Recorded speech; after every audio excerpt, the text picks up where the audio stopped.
there, and welcome to Cityline. We are zooming from my kitchen into your home, and we have a great hour ahead of us.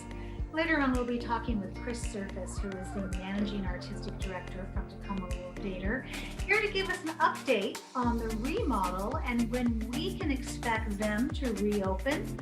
The Women's League will be here to talk about one of their iconic events, that is the UPS Flea Market. And you got to tune in for that to see how they have made some changes during this COVID time. Tools for Success will be with us to talk about their upcoming conference that they have. And of course, the Humane Society will be here with their Pet of the Week. And with me right now, I have somebody who does her job so well, none of us ever want to hear that she's going to retire. I'm talking about our Pierce County Auditor, Ms. Julie Anderson. Welcome back to Cityline, my dear. Of course. Thank you for having me back. And my retirement is already announced. You know, I'm term limited. So I will be, 2022 will be my last year in office. And it's been an awful lot of fun. And so it's kind of timely for people to remind me, for me to remind people that I'm term limited, because I think we're going to be talking about candidate filing. We absolutely are. But right out of the gate, I want to say, if I could speak for our community, I would say to you and your team, thank you and congratulations on the presidential election. Let me tell you something. I am a news junkie, and we had results here quicker than what I was seeing come across the United States. So Julie, you and your team, once again, huge round of applause of excellence. Yeah, we had fun, and it was an awful lot of work. I'll say that having fast results and having them be solid and dependable has a lot to do with also the state law and state leadership, because I can only do what I'm allowed to do. And Washington State and the Secretary of State's office has put together laws and procedures that allow us to do our job well. And don't create trip hazards that are set in the way of election officials. And I think that's what we saw in other states around the country. So it's just great to live in a framework in Washington State that takes elections very seriously. And it's great to be in Pierce County in Washington State because our voters are fantastic. With all the consternation that you heard in the news about people fighting and picking on each other and intimidating each other, we did not see that here in Pierce County. We saw rivals, and we saw competition, and we saw opinions, but everybody behaved in a civil manner, in an organized manner, and it was great. It absolutely was. So after that hype of the presidential election, I think I'm still kind of riding that wave. Every day I kind of go, yes, and pinch myself. What elections are happening in 2021 that we need to know about? Yeah, so all of the voter registration and voter participation that was huge in Washington State, we're hoping that that carries over into what is normally a sleepy time in elections, which is local elections. And that's what we're doing this year in 2021. It's all local stuff. So we're talking about school districts, city councils, town councils, and there's a lot of elected positions for, viewers of Cityline and TV Tacoma, you're going to be interested in the city council race and the also the Tacoma School District. And then we've got some other school districts that represent the edges, the perimeters of the city of Tacoma. So those will be races to watch. But it's really hard to get citizens engaged after that big hype of 2020 in local government. But, I just tell people, remember, mayors run for president.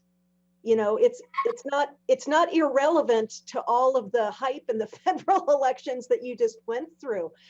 This is where national politics begins, and local government is where, when national and federal government fails, the action really happens. So it touches your lives, and we hope that we see higher turnout than we normally do. Oh, I hope so too. Yeah. So, as people are listening, how can residents file for office and what are the steps? So in this year, because they're all local, you're going to file with your county auditor. So you go to our website, piercecountyelections.org, and right there in the top, I want to list is I want to run for office. Click that link and we're going to tell you everything you need to know to get started, including which offices are open for election, because we have staggered seats on all of these governmental bodies. So some of them are incumbents that have another 2 years before they come up for election, and others are open for 2021. So we've got the open races that are there for you to look at. It includes information about filing fees and things like that. But it importantly tells you when filing week is, which is May 17th through the 21st. And that's when our candidate filing module will be open, and the link will be active right there on that page. But until then, you can do some homework. You can figure out what you want to run for. You can double check and make sure that you meet the requirements. Here's a pro tip for you. Whenever you look at the offices that are open, please notice that the city of Tacoma, if you're going to run for council, it has a 2-year residency requirement. Most offices around the Washington state are just a 1 year or even less residency requirement. So pay attention to that and make sure that the district that you're running for, that you've resided there as your primary residence continuously for 2 years, okay? So you can do that kind of homework, and then you can also be thinking about after you file for office, what you're going to be putting in the voters pamphlet. And you really can't start that too early as far as I'm concerned. And we've got all of our local rules for what you can say and you can't say, and what your word limit is. So check it out, do your homework. And I would also say, Amanda, even if you aren't ready to file for office, if you're civically engaged, go to that page and look anyway. Because you never know when you're going to want to say yes. And there's no harm in being prepared and informed, right? Absolutely. You might have a friend across the street who you think is highly capable and would be a great leader. Wouldn't it be nice to point them to this page? So check it out, even if you're not going to run for office. I love that. Great advice coming from a woman who lives it every day. The 2020 census was a real success, Julie. What's oh my gosh. the next step in terms of redistricting? Yeah, so the census is the building block to redistricting, and all of these things are related: running for office, the census, and redistricting. The census was completed in 2020, and I just got to say, oh my gosh, we knocked it out of the park. Washington State had the second highest self-response rate in the United States. The United frickin' States. We were number 2. And Pierce County was number 8 in Washington State. So Pierce County was a national leader in terms of that civic engagement, where the community came together, all these organizations came together to get the word out, to make sure that people trusted the process and self-responded instead of waiting for an enumerator to come knocking at their door in the middle of a pandemic. So we really, really did well. Overall, the number of people that self-responded was much higher than in 2010 when we did it. So it was great. And I want to give a shout out to Greater Tacoma Community Foundation. They led the way with like 70 to 80 nonprofit organizations and grassroots organizations to get that census response. So now that we've collected accurate data and we've enumerated all the households, it is going to turn into population data and be sent to the state redistricting committee. And that's where they take that population data, which is who was living where, some race, some ethnicity, and they're going to redistrict, which is basically like balancing your wash load. You know how your your washer gets all wonky when the blanket gets in the corner.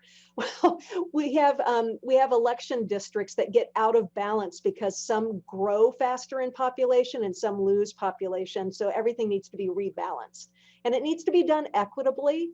And it can't be done in a way that benefits or disadvantages any population or any political party or elected official, right? So it's supposed to be neutral. It's supposed to be nonpartisan or bipartisan at least. So all that census data comes to the redistricting committee, and then it gets pushed down to local government for all of the local districts, like the ones we were just talking about, city councils, school districts, anybody that elects their officials by district rather than at large has a redistricting plan. So will the redistricting change the district boundaries to those city council races? Thank you for asking that. Not in 2021. So everybody that's thinking about running for office this year, relax. The boundaries are what the boundaries are right this minute, and they're not going to change. The new district lines will take effect in 2022. And that's when Pierce County Council's on the ballot, congressional seats and legislative seats. Those people need to pay attention to shifting boundaries, but not the locals and not this year. So the census data I've heard is going to be delivered late. Yeah. Will redistricting get done on time? We sure hope so. Boy, we have this really odd confluence of events. So the pandemic set everybody's hair on fire, including the Census Bureau. And normally that data I talked about would be delivered to the state in April, and now it's not going to be until September 30th. Ooh. Yeah. And at the same time, in 2018, Washington state voters changed our state constitution to require that all the redistricting gets done by November 15th. Oh. So we've got an accelerated deadline and extra late product. So it's going to be a real push for the redistricting commissions to get their work done, but everyone's committed. And hey, if folks are really interested in redistricting, the work that's happening this year along with local elections, just I think it's the redistricting website. I don't know if Fred has that, but you can just look up Washington State Redistricting Commission, and they're having weekly meetings on Monday nights at 7. Perfect. So you can eat your chicken pot pie and watch your redistricting commission meeting. You've been spying on me again. Julie, you need to stop that.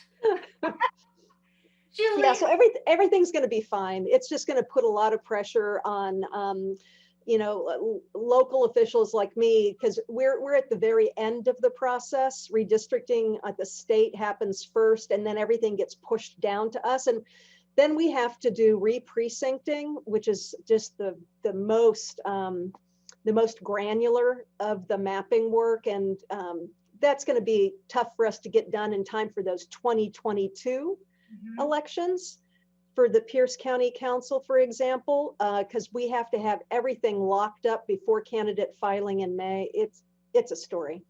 But I'm excited about candidate filing this year, and I can't wait to see who runs. We're already hearing, little press releases and announcements from folks who want to run for office.